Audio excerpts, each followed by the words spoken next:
Hello दोस्तों, नमस्कार। स्वागत है आप लोगों का फिर से हमारे चैनल पे। तो आ गया देखिए मेरा नया ब्लॉग।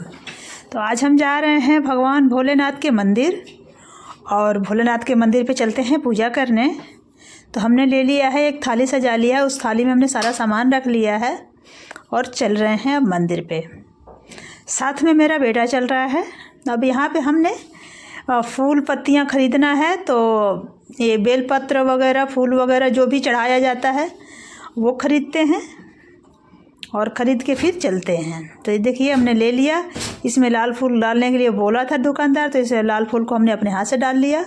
ये इतना सा दिया है मुझे, 10 रुपये का हमने लिया है। ये रहा, ये पैसे मैं दे देती हूँ, ठीक। अब चलिए, अब चलते हैं मंदिर की तरफ। तो ये मंदिर का एक गेट है, छोटा वाला, जो बाहर से एंट्री करते हैं, बाउंड्री का गेट है।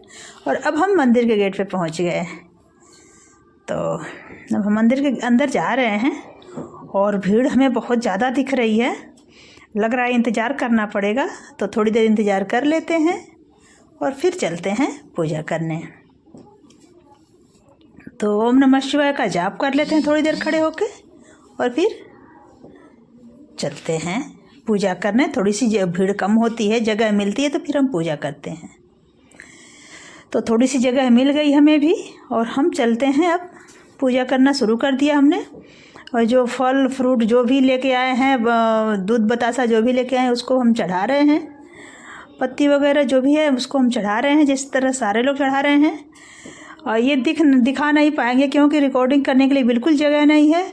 अब हमने सारा कुछ चढ़ाने के बाद हम प्लेन जल चढ़ा रहे हैं, और वो शायद आपको दिख रहा होगा थोड़ा थोड़ा सा। और भीड़ ज़्यादा है इसलिए नहीं हो पाएगा सारा। तो आप लोग भी भोलेनाथ की आज पूजा ज़रूर करिएगा। आज महाशिवरात्रि है, आज भोलेनाथ का समझिए सालगिरह है आज भोलेनाथ का। तो भोलेनाथ को ये बधाई के तौर पे आप उनको फूल बतासा जो भी चढ़ा सकते हैं चढ़ाइएगा, मन से श्रद्धा रखिएगा। और इसी तरीके से पूजा करते रहिएगा और हमारे ब्लॉग में बने रहिएगा, हमें सपोर्ट करिएगा। और अगर हमारे ब्लॉग पे नए हैं, हमारे चैनल पे नए हैं, तो प्लीज़ सब्सक्राइब ज़रूर करिएगा, हमें आगे बढ़ाने में हमारी मदद करिएगा। हमने पूजा इधर कर लिया है। अब धूप है और दीपक है, जिसको बाहर जलाना है। अंदर धूप और दीपक जलाना अलाउ नहीं है, तो हमने चंदन की धूप ले रखी है। जो हमने शांति कुंज वाला लिया है, शांति कुंज से हम मंगवाते हैं, तो आता है तो वो बहुत ज़्यादा खुशबू रहती है और शुद्ध रहता है। तो हम जाके अपने गायत्री मंदिर से लेके आते हैं। और इधर घी का दीपक है और चंदन की धूप हमने भगवान भोले जी को दिखाया है, तो इसको हम जला रहे हैं। जलने में बहुत अच्छा होता है। अगर आप ये चंदन का धूप लेंगे तो खुशबू बहुत अच्छी रहती है। तो हमें इसका खुशबू पसंद है, कहने का मतलब मैं कोई उसका प्रचार नहीं कर रहे हैं इसका जो है,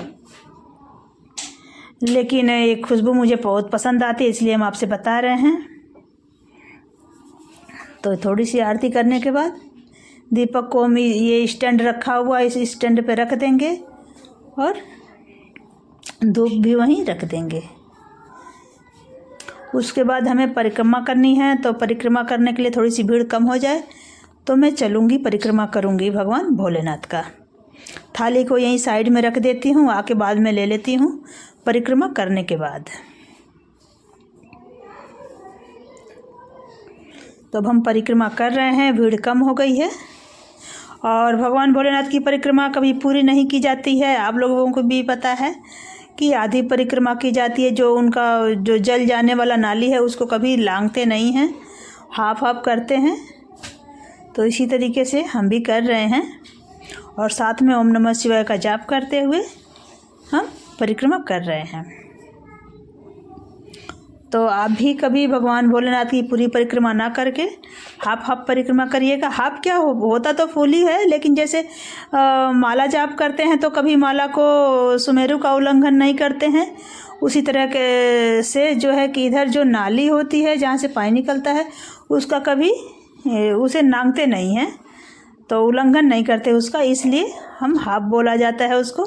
और ज़्यादातर लोग हाफ ही करते हैं, जिनको जानकारी नहीं होती है वही फूल परिक्रमा करते हैं।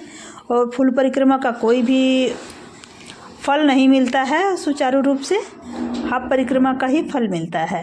तो कृपया इस बात का ध्यान रखिएगा, फुल परिक्रमा ना करके हाफ परिक्रमा ही करिएगा। हमारी परिक्रमा पूरी हो गई है, हमने ज़्यादा नहीं की है, 3 परिक्रमा की है। और अब हम अपनी थाली ले लेते हैं और अब हम अपने घर चलते हैं। तो ये जो हमने थाली का ढकने वाला थाली तो ऊपर ले रखा है, इससे हम अपने थाली को ढक लेते हैं और अब हम मंदिर से बाहर निकल रहे हैं। तो सबको ओम नमः शिवाय। तो अब हम ढकने के बाद चलते हैं अपने घर पे। और ये जो है, जो हमने थोड़ा सा गुड़ बचा लिया था प्रसाद के लिए, तो वो प्रसाद है। और यहाँ पे हमने अपनी चप्पल रखी हुई थी, तो अब हम चप्पल को पहन लेते हैं और अब हम घर के लिए निकलते हैं। तो ये बाहर वाला गेट है और चलते हैं। अब हम घर पे पहुँच आए हैं। ये हमारा घर है जहाँ हम रहते हैं। तो सबको ओम नमः शिवाय। जय हिंद, जय भारत।